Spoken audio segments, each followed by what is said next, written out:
Welcome to another episode of the Present Fathers Podcast. Our guest in this episode is Erik Allen. You are going to love this episode because Erik has an amazing story of overcoming significant challenges, everything from homelessness to abuse, drug abuse, and just a really difficult background, but how he has transformed himself and the lives of his family as well through his experience and refusal to quit.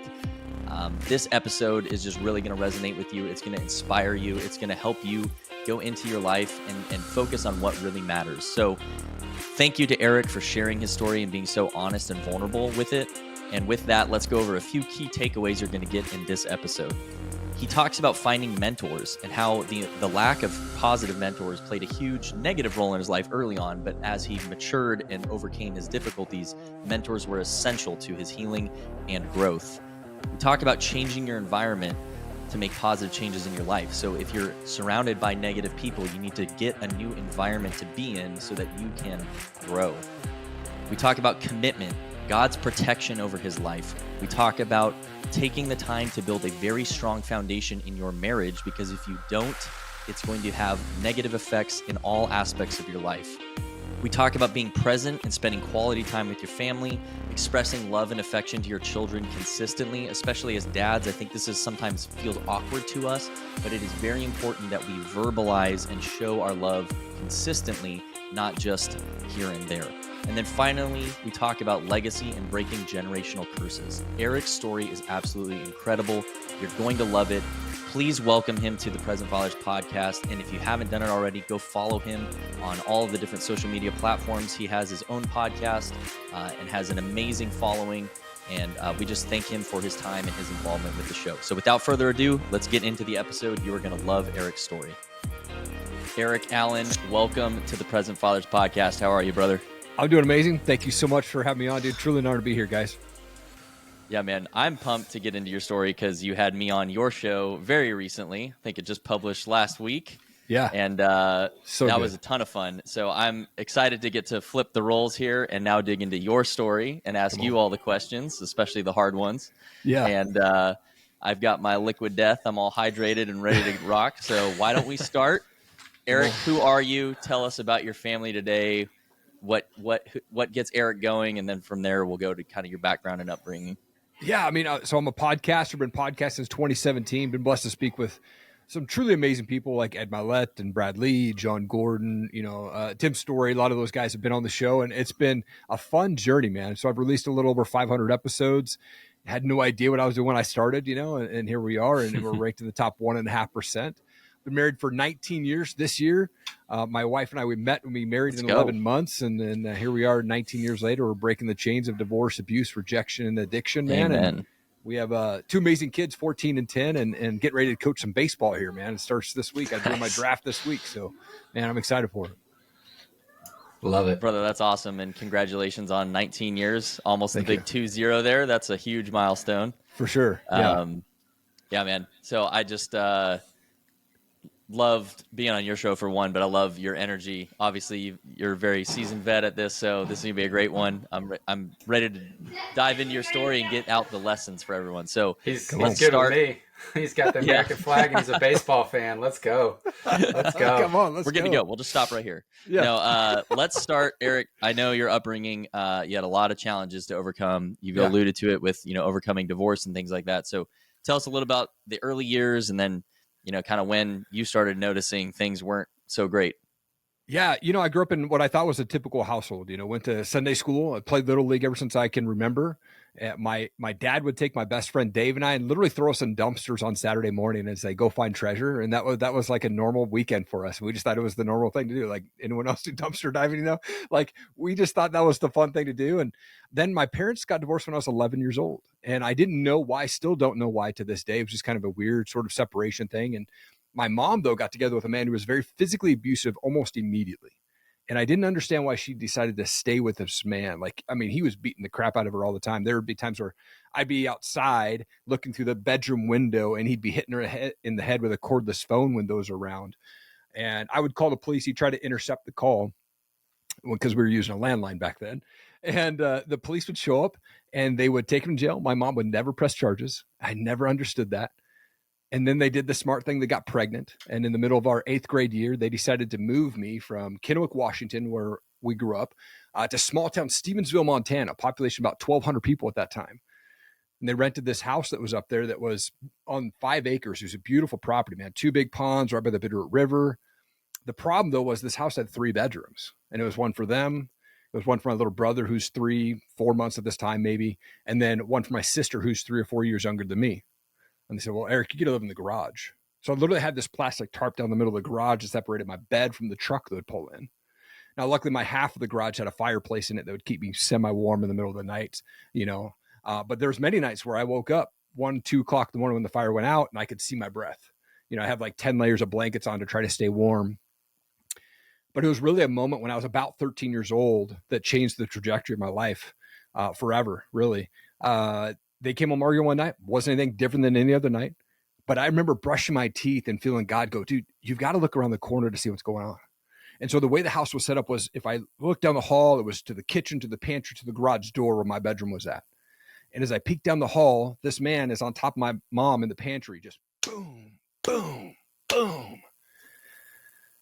And I'm like, all right. I had 20 seconds of courage. I walked up behind him and I grabbed a cast iron pan and I swung as hard as I could and I split the back of his head open. And he turned around and he said, what? Then as he did that, I smacked him in the forehead, split his forehead open. I hit him so hard the second time I actually fell over. And I remember like being on the ground and looking up and he was yelling at me. He was bleeding on his face. My mom jumps up like Mama Bear, hits him in the face like 4 or 5 times. There's blood splatting the wall. I mean, it's crazy, like movie scene going on. Police show up, take him to jail. My mom doesn't press charges.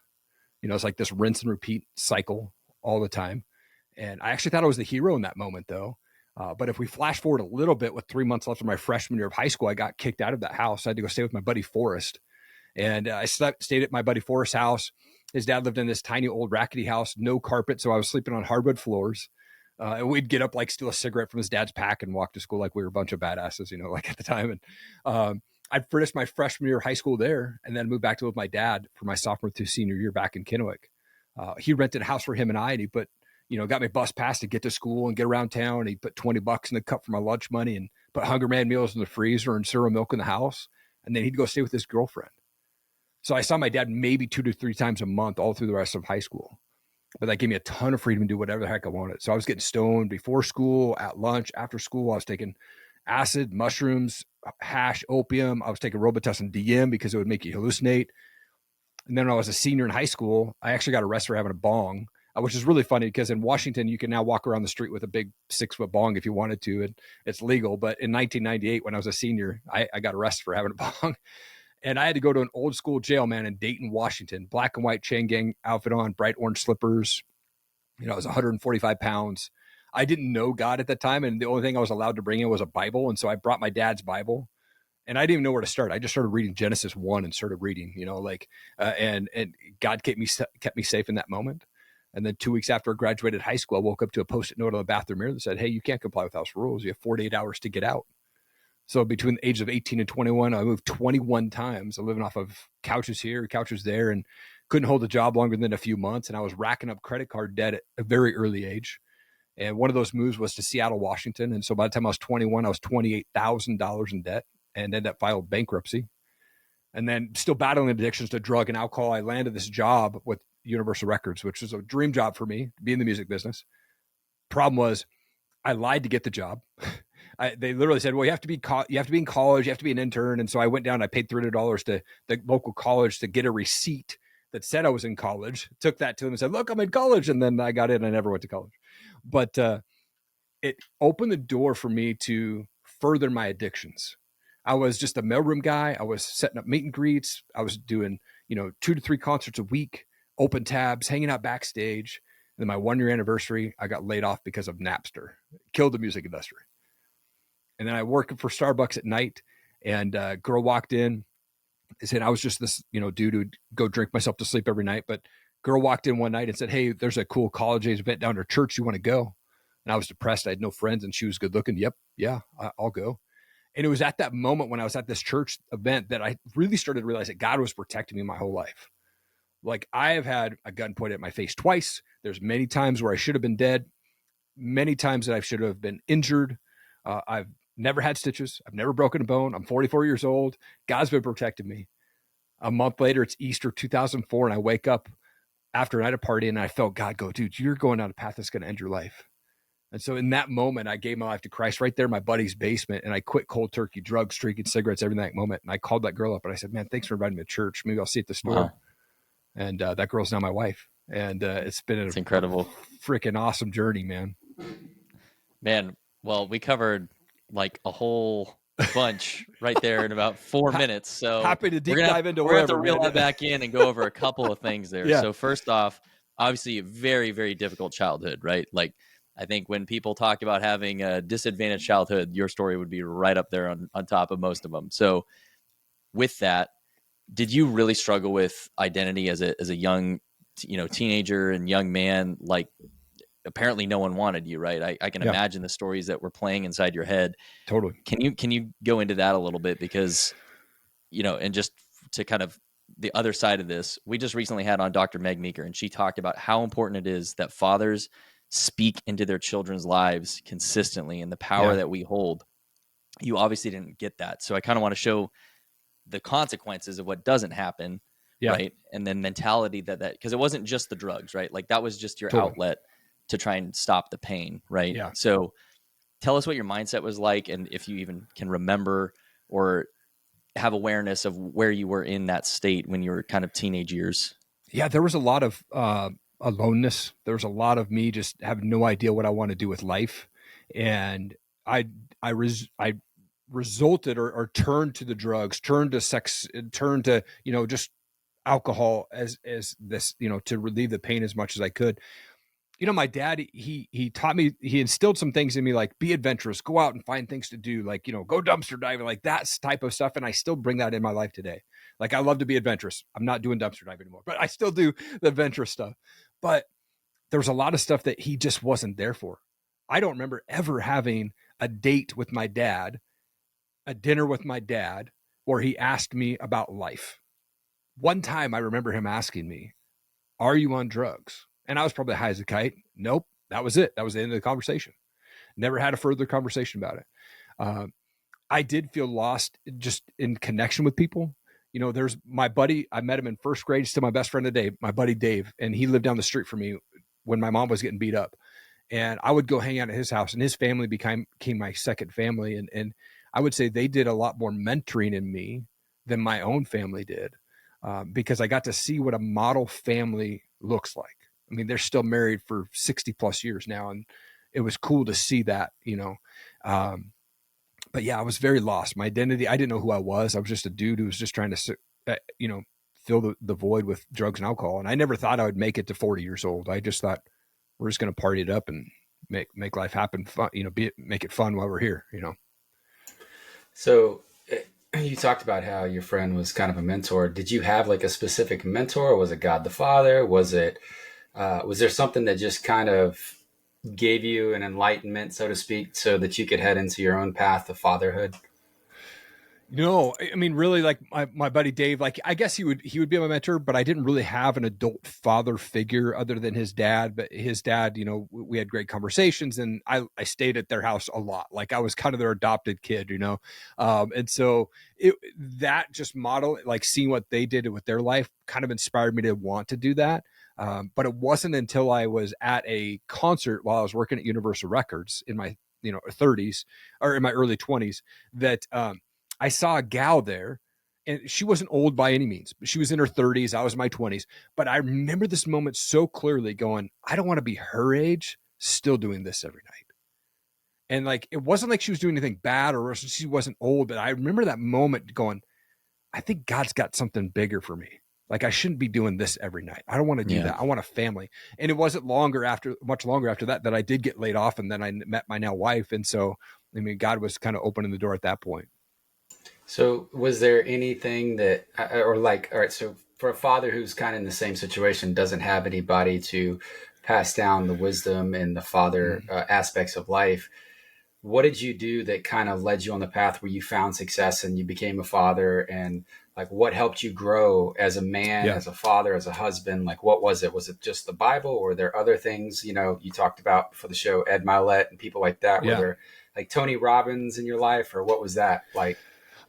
Yeah, I'd listened to Tony Robbins and things like that, but it wasn't like a consistent basis. It was like, once in a while. But the way to change, like the way that I was able to change everything and turn everything around, I had to change the environment, right? So I was going out and partying with my buddies and going to bars every night. And I had to call them and had a conversation with them and said, dude, I have to mentally take a break. I got to take away, step away from drinking.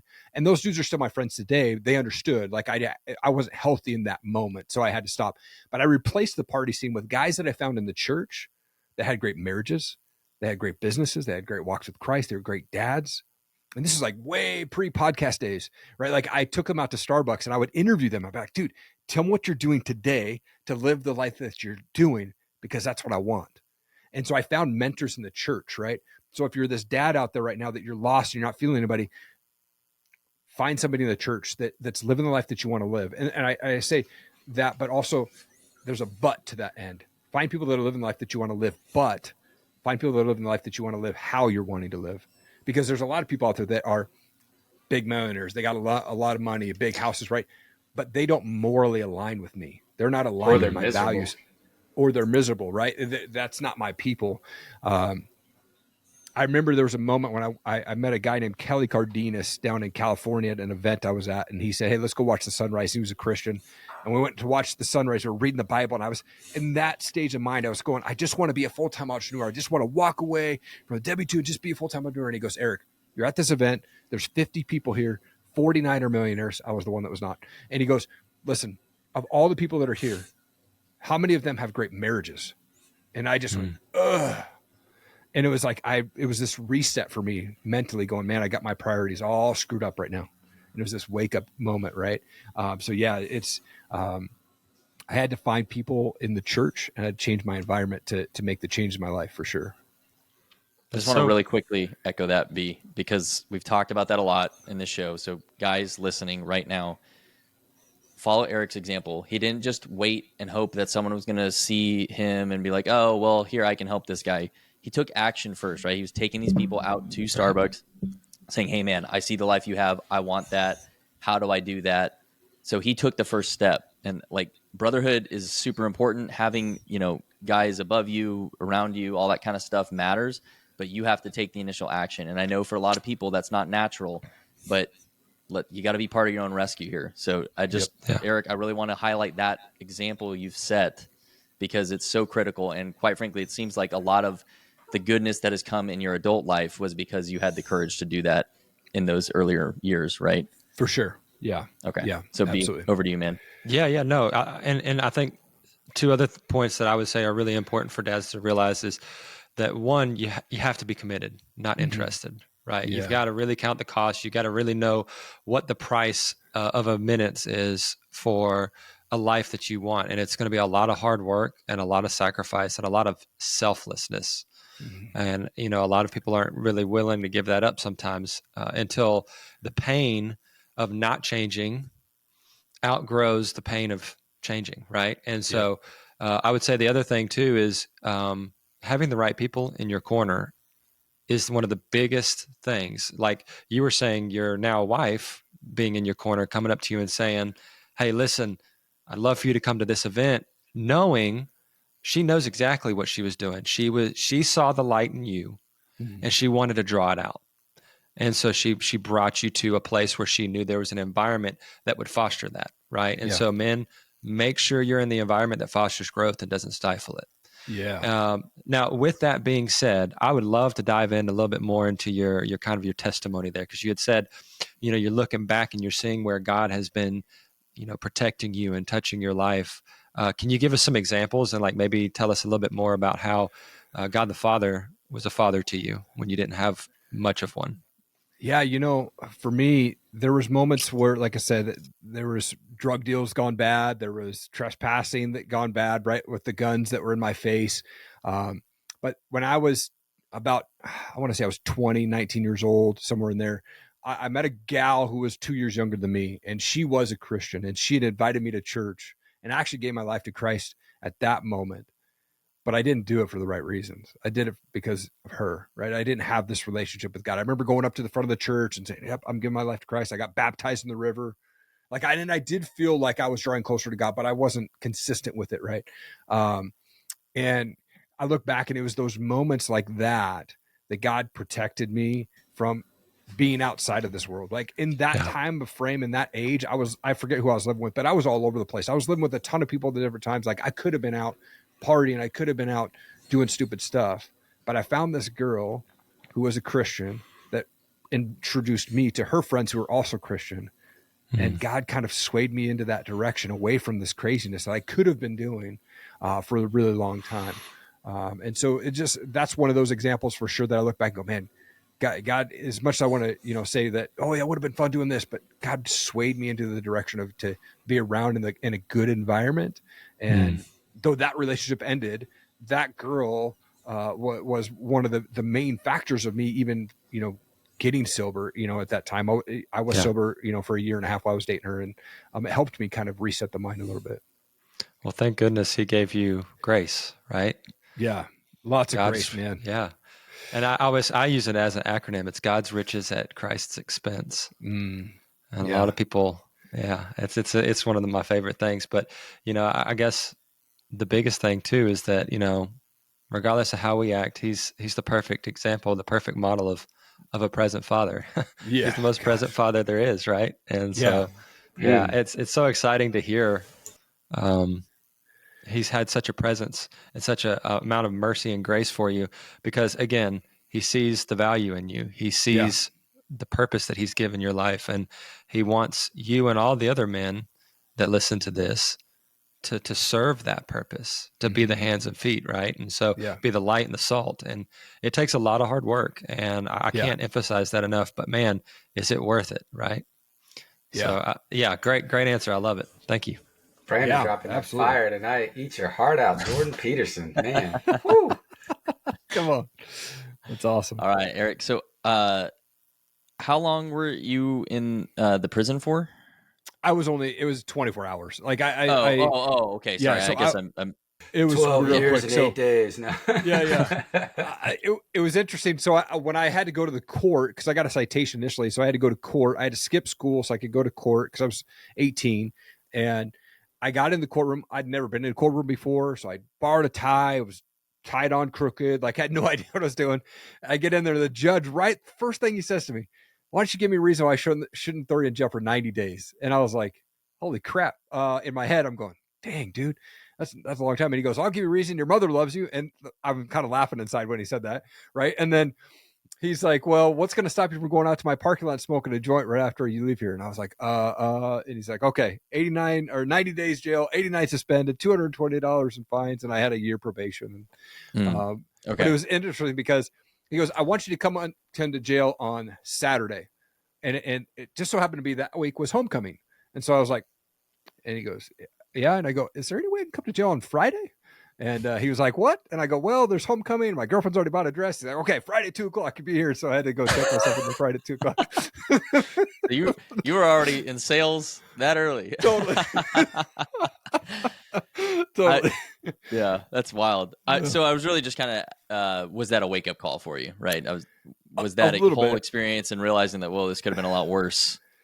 Yeah. I mean, it definitely was. Like, I mean, even being there, like I said, old school jail, they would bring the food, you could smell it, you could see it, but they would keep it out till it got cold, then they'd shove it under the door to you, right? Like, I was in an open cell with like 15 other dudes that were in there for way harder stuff than I was, and God just protected me in that moment. And I was so scared when I got there. Like, I literally just sat down at the table and started reading Bible, like Genesis 1, Banjo's playing in the background. You're like, what? Right. Yeah. Like, I wasn't showering. I was not going to sleep. Like, in my mind, my mind goes to the worst thing possible, right? No soap, right? That's what's going on in my head. And so, I mean, I got out and didn't feel like it woke me up, because one, I was like, I went right back to it. I mean, I went right back to drinking. I was on probation. I could have been tested for drugs at any point. So I didn't smoke pot for a full year, but what it did was it helped me to become more of a drinker. So I started drinking more heavily through that year. Right. So I didn't really learn my lesson. I was scared in the moment, but I truly believe that God protected me in there. Like, there wasn't any crazy dudes or anything like that. They kind of, they were nice and they chatted with me a couple of times, but I kept quiet. I didn't talk to anyone. But it wasn't a wake up call. I think the wake up call for me was really that first church interaction, when I went to that first group. And I remember after I got back from my house after Easter morning, and I'd never was a crier, but I remember dropping to my knees after Easter, giving my life to Christ, and just booger crying at my apartment because I had so much shame and guilt that I'd held in my heart for so long. And that was the wake up call for me going, dude, you got to wake up, man. Yeah. And from that moment on, I was like, hey, we're not doing that. We're not going that way anymore. I want to present this because I hear this and I debate about this a lot with a lot of my theologic friends, which is people can't truly change without Christ in their hearts. What do you think about that? I mean, I guess people could change, but I don't think there's true change or true pathway until you do have Jesus in your heart, man. Like you can say you're going to change, you're going to get sober, and some people do, but I think that I'm a Christian, so I believe that you do have to have Jesus in your heart to really make those changes. And I do think that that's the only reason that I'm here today is because of Jesus, right? Like I would not be alive today if I didn't have a relationship with Jesus. And I wouldn't be married to my wife if I wasn't, if she didn't get it on her heart to ask some random dude at Starbucks to go to church, right? Like I wouldn't be here if it wasn't for Jesus, for sure. Man, it's you've been through so much, right? But I love how clear you are that you truly believe it was God just protecting you through it all. And I think there's a lot of people who have very similar stories. And it's such an amazing thing, in our limited mortal minds, it's hard for us to kind of grasp why or how, right? But he did. And so, when I want to get further along your story, but just last kind of point here that I'd like you to answer is, at what point did you kind of come to grips with like, wow, I really think God like protected me through this? And did you also kind of then feel like a sense of responsibility, like I have to do something with this now for his purpose? He didn't just keep me alive for nothing, right? Yeah.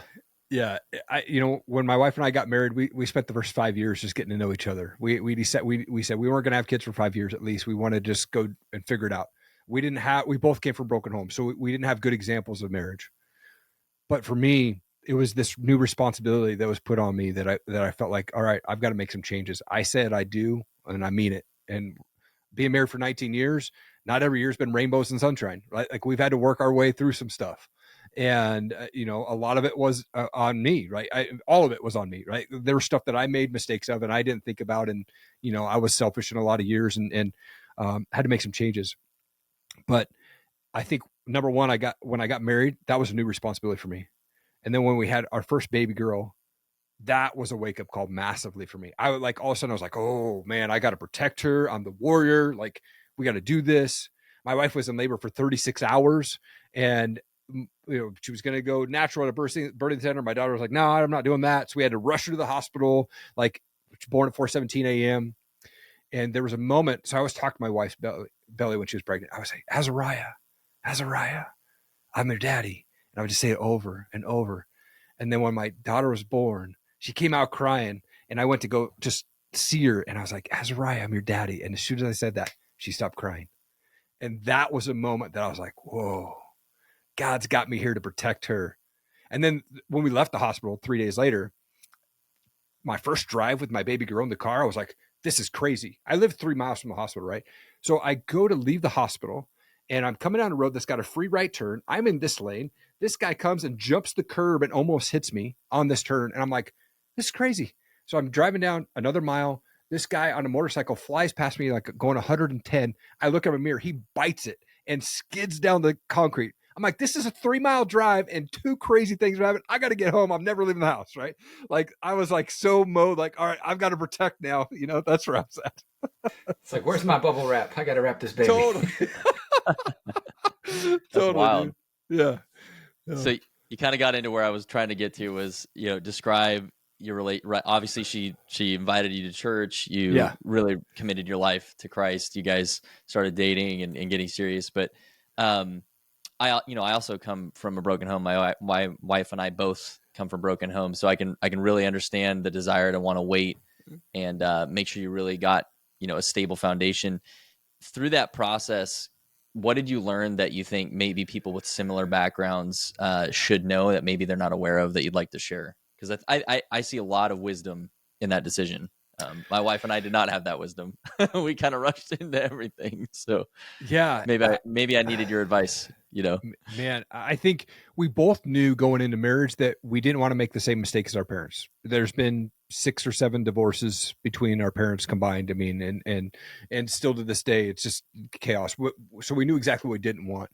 And we knew that we were both bringing in baggage, different baggages. Mine was more worldly desire stuff. And she just came from, when they moved, it was either a change of job or a change of dads when she was growing up. And so I would say, don't try not to rush into it. Right. I get when you get married, you want to go have babies and stuff like that. But it's like, man, we purposely set it out and said, hey, we're going to get to know each other for 5 years. We did camping trips. We went down to Mexico and did 2 home builds down there. And those home builds actually were major factors for us in growing our relationship. See, I grew up, my dad always said, just pay people to do things. I never learned how to use any tools, change any tire or spark plugs or oil, any of that. My wife, she was raised by her grandfather, who was a shop teacher for 30 years. She knows how to use every tool in the world. And every tool in this house today is hers, and every tech thing is mine. So we joke, hey, it's her tool, it's his tech. She knows how to build things. I do not. I've tried. I suck at it, right? But I think slow down when you come from those broken homes, especially if you don't have a good example of marriage. Like, even if you do, like, take your time to try to get to know each other truly before you bring someone else into this world. Because if you're not ready for that, then it can cause a lot of chaos, a lot of confusion and frustration in marriage. Yeah, I think my story is the example of what can happen if you rush into that and don't really think of it. So you can watch that episode. It's on this podcast. But back to you, Erik. That's a really wise advice. Did you guys? So how long? So 5 years. Then you had your first, right? Yep. You talked a little bit about that wake up call experience. So I've got to be a protector now. But what other did anything catch you off guard that you weren't, like, you thought you were prepared for, but maybe weren't? I mean, I think there's no instruction manual for being a parent, right? So I had no idea, like, it was going to be up late nights and trying to, make sure my wife was up feeding her and things like that. And then, I mean, as dads, like, we don't know what to expect with women's bodies, like when they get pregnant. Right. So that was a new thing for me. Also, like, when my daughter was 1.5 years old, maybe 7 months old, I forget now the exact timeline, but I got laid off right around that time. And we had a major mortgage payment at the time. It was like $2,400. And we, at that time, we were not making that much money. And so it was like, crap, what do we got to do? So I realized, like, I got to step it up. I was working 2 jobs. I was working from 4 a.m. to 9 a.m. at Starbucks again. I'd get off work. I'd sleep for 2 hours. And then I'd go to Trader Joe's and work from 1 p.m. to 11 p.m. at night, go home and sleep for 3 hours and do it again. I did that 6 days a week for 6 months. So I never saw my wife actually awake. I would only get to bed when she was asleep, and I would get up before she would wake.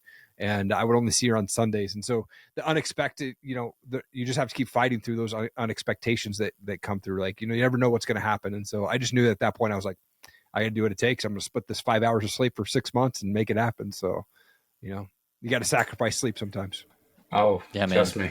I'm in that gauntlet right now. So what did you do in that time frame, especially when it was so hard to kind of keep your head on a swivel and just be present and just kind of take care of the things that need to be taken care of at home when you were home? Were there any things that you really, like, stuck to or used? Yeah. I mean, for me, it was, my wife and I went to a great church in Washington when we lived out there at this time. And so we had a small group that we would go to on Sunday nights. And so that was a really encouraging thing for us to be around that. And it also allowed me to be social because I wasn't around anybody really, anyone else during the time. And so the small group was our big kind of safe place on Sundays. But during those 6 months, especially when it got really tough, it was like, you know what, I've just got to live. I got to survive. I'm in survival mode right now. But then come Sunday, and we didn't have like smartphones or anything back then. So it was just like, I'm hanging out and be present with my family, be present with my wife, be present with my daughter, and just do whatever I could. We'd go on a lot of walks and things like that. But what really kept me sane was that one day during the week, the Sunday, that I just spent all day, as much time as I could, with my wife and my daughter.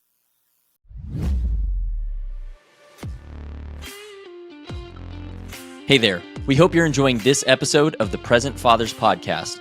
Our mission is to reach as many men as possible and equip them to be excellent family leaders. We believe that by inspiring and equipping men, we can change bloodlines and positively impact our culture. You can join us on this mission and partner with us today by doing one of two things. First, go to your favorite podcast platform, whether that's YouTube videos or Apple or Spotify, Google, etc., and leave us a review. The way the algorithm works is that it really values reviews, and this helps promote our stories to get them out to more people. The second way you can help is by sharing your favorite episodes with friends and family. Help us get the word out so that we can make a difference in our culture. Thank you for watching, and we hope that you join us in our mission to change lives. Mike there was screwing up, trying to unmute. Don't worry, just more for me to edit. No big deal. Yeah. We'll just pause and we'll go. Sorry. Brandon looking like Edward Cullen in Twilight. I'm kidding, bro. Just drive on. I need new lighting, okay? No, keep that in. He looks like he's in Edward Cullen's house. He's got that clean face. Okay. Sorry. Took us off there. All right. Let's bring it back, Brandon. Bring us back. Okay. All right, Eric. So you told us how your wife, how God, and how the church and the right people in your corner have changed you.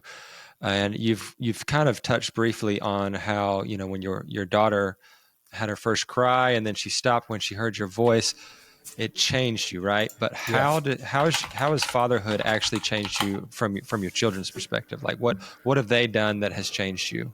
Man, like say your wife did. Yeah, I think for once we had kids, for me, it was like, okay, not only now I have new responsibility to be a dad, but they taught me patience. They taught me to love people for who they are and not be judgmental. They taught me to just chill out, like don't stress out about things. And so they've, they'll come in when I'm working, and because I've worked from home since 2015. And so they've always come in and said, "Hey, Dad," or "What's going on?" I'm in the middle of a phone call or I'm doing something different. Right. And they'll say, I'm sorry, I'm not trying to interrupt. And I'm like, they've taught me to not get angry, to not flip out. Right. Like they come in and I've had to intentionally go, man, no, this is a blessing. I get to see you during the day. I get to go downstairs and Mom's homeschooling you guys. I get to see you guys all the time. Like that's huge.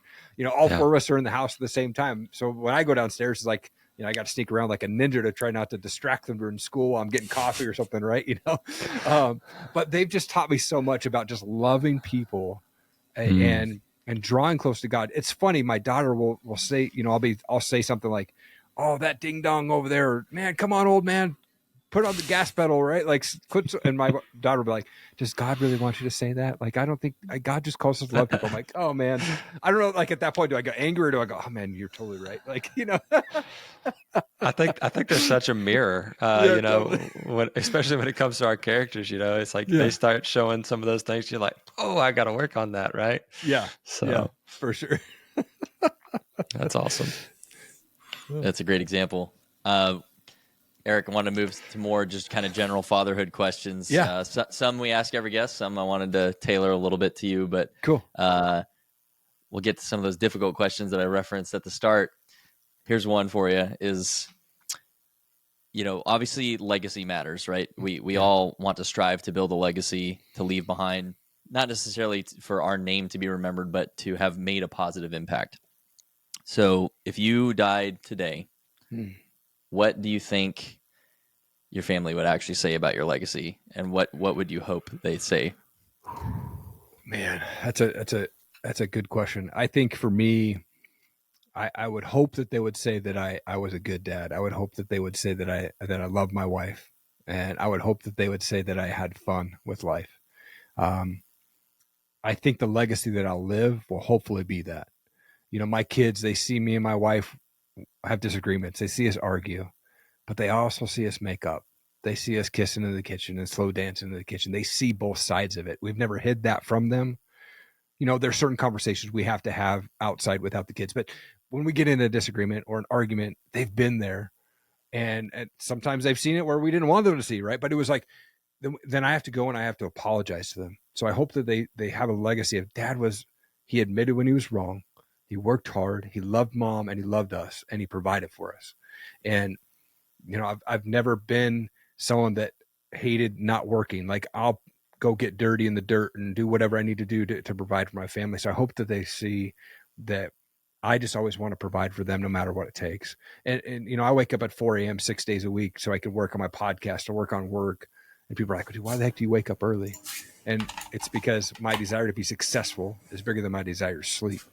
And when I say successful, I mean successful in my life. Because when I wake up, that's when I'm having that quiet time with God. That's when I'm having my solo time, right? They're sleeping. I can do that when I'm not interrupting that family time. And then when they wake up, I'm making breakfast, I'm making lunch, I'm making dinner with my kids and my wife. And so hopefully that they just say that I was a good dad. That's beautiful. Man. Speaking on that, there's such a fresh perspective on our mortality when we see our kids come out and they grow so fast, and it's like you blink and they go from being a little infant to a toddler, from a toddler to a little kid, and then before you know it, they're teenagers thumbing away on phones. And so that one of the things I think of is, how can I extend my time here to ensure a legacy? Mm-hmm. So what are some ways that you do that for yourself?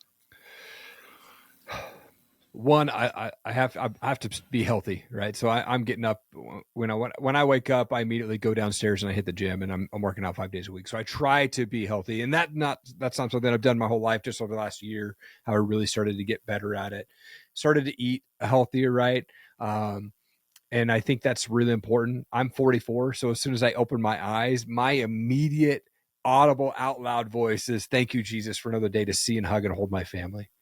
And if I say it too loud, I'm going to get smacked by my wife. But I got to say it like quietly, right? Like, but I literally say it out loud, right? Yeah. And so I just am so thankful every single day. There's nothing to be upset about or angry about. Like, people get upset. I'm like, are you having a bad 15 minutes, or are you really having a bad day, right? Like, get over it and realize that you're alive, you're breathing, you're above ground, right? And so for me, man, to extend that, I want to be healthy. I want to be out and playing with my kids. Like I mentioned, I'm coaching baseball this year with my son, so really excited about getting back into that. And it's like you said, man, time flies. I was just looking at his, baseball photos over the last 7 years, and it's just funny to see, how small he was, and now he's getting big. And man, yeah. So I think extending the time is being healthy, eating right, but then spending as much time as you can with your family as possible. Nothing else matters, man. Yeah, and steal that. Are you just having a bad 15 minutes or a bad day? That's good. Yeah, because it's so profound to wake up and just know that God's put air in your lungs with a purpose, right? You feel that beating heart in your chest, and you're like, and me and you have both had some pretty close experiences with death and kind of brushed it, and you feel like you're already on borrowed time. And so it's like having a grateful heart as soon as you wake up sets the course of the day, and it's such a beautiful thing. So thank you for that. That was great. Yeah, I think I know that all the drugs and stuff that I did probably shortened my life quite a bit. So every day that I wake up, I'm going, all right, here we go. Let's do it, Lord. Yeah.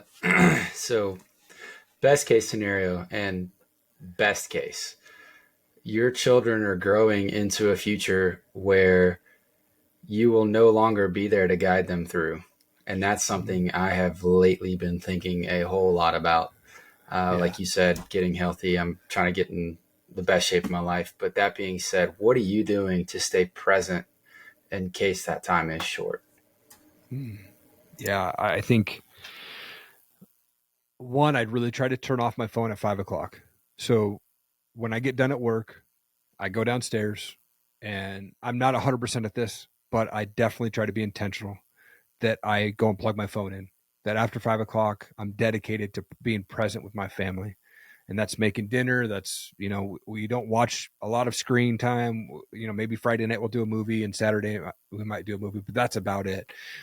My kids don't have phones. They don't have access to the internet, and, unless we're there, like unless we're doing homework, et cetera. So I think for me, it's spending time with them as much as possible. We're playing board games, and we're playing music, or dancing in the downstairs, and like we have an open basement, so we have a big net so that we can throw a baseball all the way down there. So we're playing catch all year round with my son, and my daughter is not super into sports, but she loves to read, and just being present and letting her tell me about the books that she's reading is huge.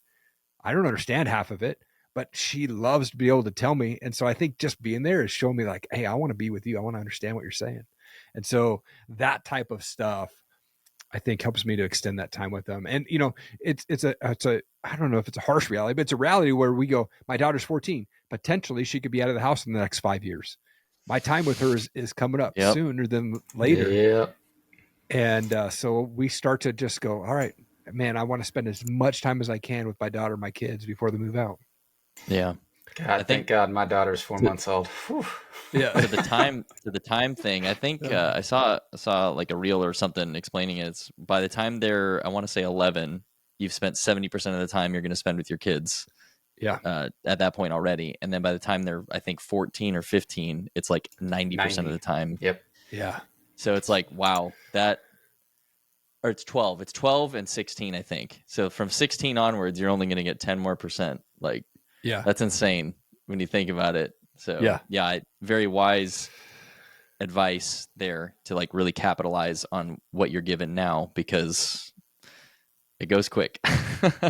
It does, man. And like even the other night, we were just sitting on the couch and watching TV, and my kids usually will sit on one couch, and then I'm on one couch and my wife's on the other, or sometimes I'm on the same couch with my wife. It kind of depends. But this happened the other night. I was kind of sitting on the lounge chair, and my daughter looked over at me and said, "Dad, can I come snuggle?" And I was like, heck yeah, like get over here, like hang out and sit on the couch, and like we're both falling asleep on the couch. Is this like real those life? moments. Yeah, I'm like, that's awesome, Yeah. I think as dads, we just have to be open to, being goofy, play games. Like even if you're bored out of your mind, spend the time with your kids, man.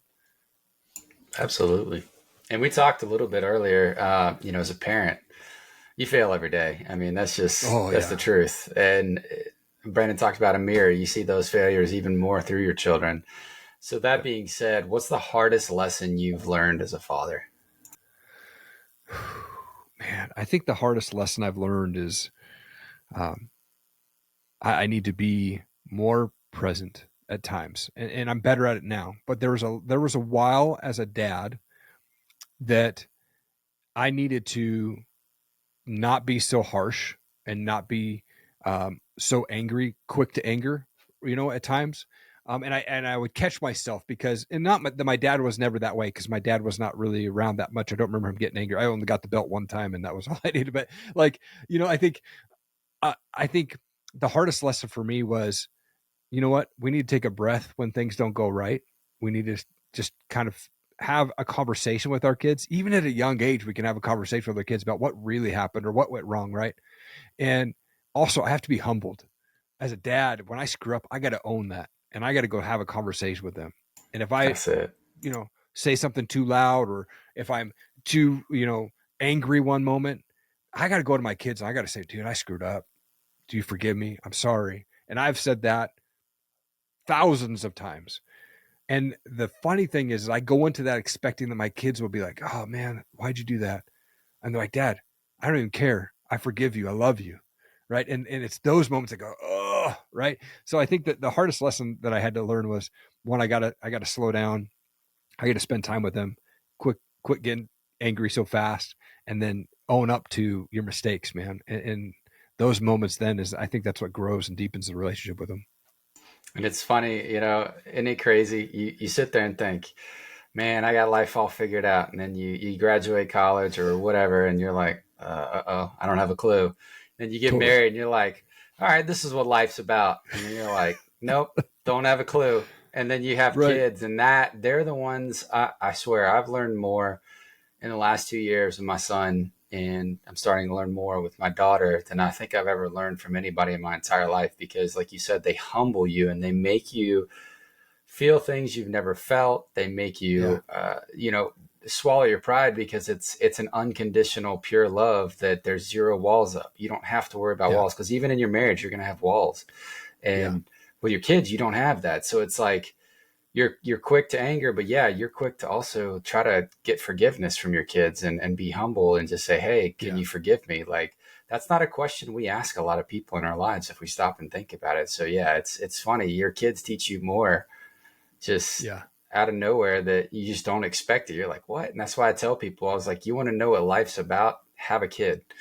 And people are like, oh, I don't know about kids. I don't know if I'm ready for it. I'm like, life is trying to tell you, like, this is what it's truly about. You're not ready, but it's going to teach you. And you learn more from having kids than you have in anything in life, whether it be a job, a marriage, whatever. So anyways, I just thought I'd add that. Oh, it's huge, man. Huge. Yeah. This is a hot take here. I'm actually a little leery of people in leadership positions, whether it's a company, military, whatever, who have never been married and don't have kids. Because I question, now this is in general, right? It's not, so if you're someone in this boat, it's not a personal attack, but in general, I think a man doesn't learn some, what I'd call soft skills, right? Like for me, it was empathy. It was that patience you're talking about. It's a lot of these squishy emotions that I didn't really do very well until I became not even a husband. It wasn't until I knew him before both. He was just both of these guys here. Knife hands everywhere, like Mr. Over intense about everything, right? Super intense. But I genuinely think as men, the vast majority of us don't hit our full potential until we've become a father. Yeah. And there's something that just unlocks in you. It's you have to work for it, but the potential somehow becomes possible once you've had that. Now, there are exceptional people who don't have kids. It's not a rule. It's just an observation. But I think that's why what you were just describing, what Justin was just describing, is exactly why we learn these things that we just don't get the opportunity to otherwise. But wanted to switch over to a slightly different question here, Erik. What is something, because you and your wife came from troubled, backgrounds. You've had a successful marriage. What are some of the things that have surprised you most about, obviously there's a lot of effort, but the rewards you've gotten? Because I think we're coming into an age where a lot of people look at marriage as nothing but a negative. And clearly it's not been that way for you. So what are some of those things that have completely surprised you over the journey of your 19 years of marriage and 2 kids now, that you just want to share with men and inspire them, that maybe if they're on the fence about it, that, how they're missing out? Man, it's the joy of life, I think, is number one. Like, I feel like being married she's my best friend. She's seen me cry. She's seen me at the worst times, right? She's seen me at the best times. And my kids have seen me cry. And that was like humbling for me to do that. But I think the reward is going, you know what, we're breaking chains of divorce, abuse, rejection, addiction. And we're breaking generational curses that have been put on our family. And we might not see the fruition of what we're putting in place today, but we're the ones in the family line that are putting a stop to all of that. We're the ones that are going to make changes down this line. And I think that's for me, that's rewarding to go, we're the ones, we're stepping up, we're doing this. My wife and I truly believe she was an angel, though, sent to my life. Like, I was at the worst of the worst, the lowest of the lowest when she walked in. And we were on our honeymoon. And this is before you needed passports. We had our birth certificates. And I was like, we were standing in line to get on a cruise ship in Florida or something. And I said, hey, what time were you born? She goes, 1:41 p.m. And I look at mine. I'm like, I was born at 1:41 p.m. We were both born at exactly the same minute, different days, different years, but the exact same minute. And I just went, man, God's got this all lined up, man. It's not a world record. I sent it to Guinness. They said that's not a world record. So they said they denied me of that. But yeah, man, I think the most rewarding part is really just the joy that I get to live every single day with my best friend and my 2 little best friends, right? I mean, that's for me, that's eye-opening and such a joy for me to just open my eyes. I love that, man. So a lot of men talk about getting their families into heaven, and how they would do this. So my question to you, and this is something I heard and made me really think, why do you deserve to go to heaven? Man, my initial answer is I don't. But, I think I deserve to go to heaven because Jesus died for me. And I accept that. And I truly believe that he protected me my entire life and brought my wife to me, and she speaks life to me. She's like this. I mean, I really believe that I have not said, I've never really felt like God's really like audibly spoke to me and said, go do this or go do that.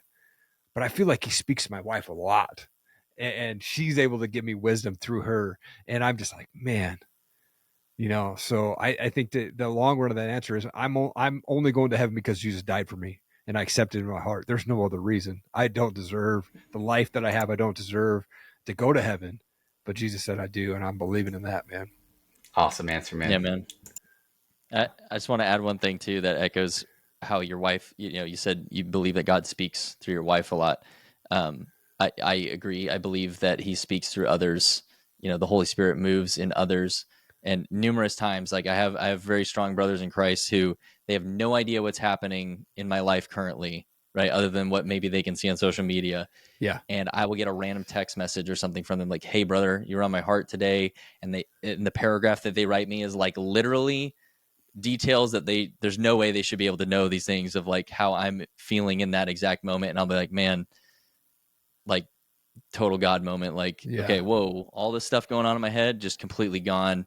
And it's such an amazing thing. And it can happen with brotherhood. It can happen with your spouse.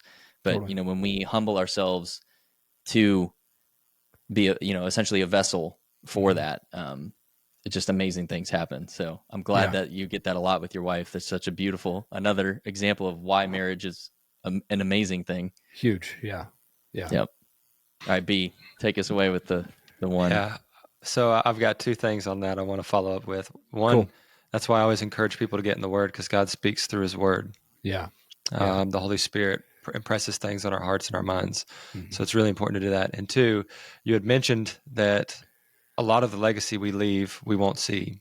Yeah. And one of my favorite quotes of all time was, "A society grows great when old men plant trees in which shade they shall never sit." And so being good, altruistic, loving people, because that's what we're supposed to do, that's what really builds a society, right? Yeah. So when we're selfish, it tears it down.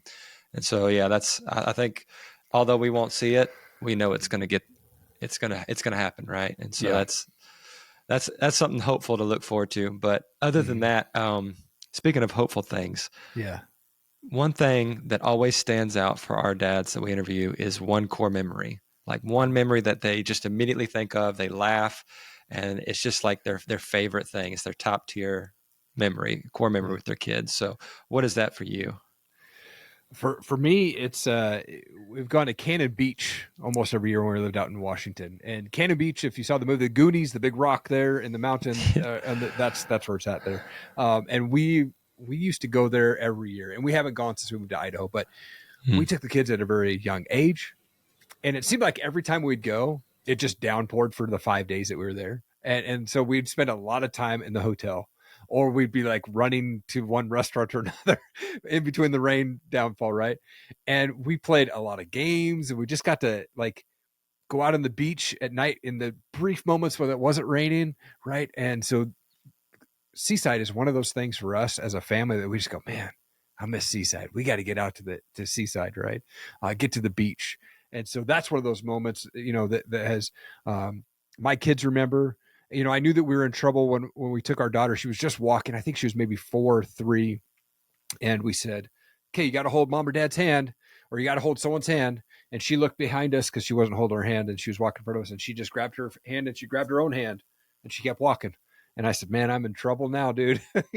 But that was that moment, like those moments of those. I'm like, okay, that was funny. But I think Cannon Beach is probably one of those places that just the core memories for us, That's smart. I love that response. I would have cracked up. I feel like that's something you should just make a tradition moving forward, so you got that extra time with her, right? Totally. Yeah. That's so funny, man. What a great memory, and just really it's building those memories, right? Yeah. Those are the things.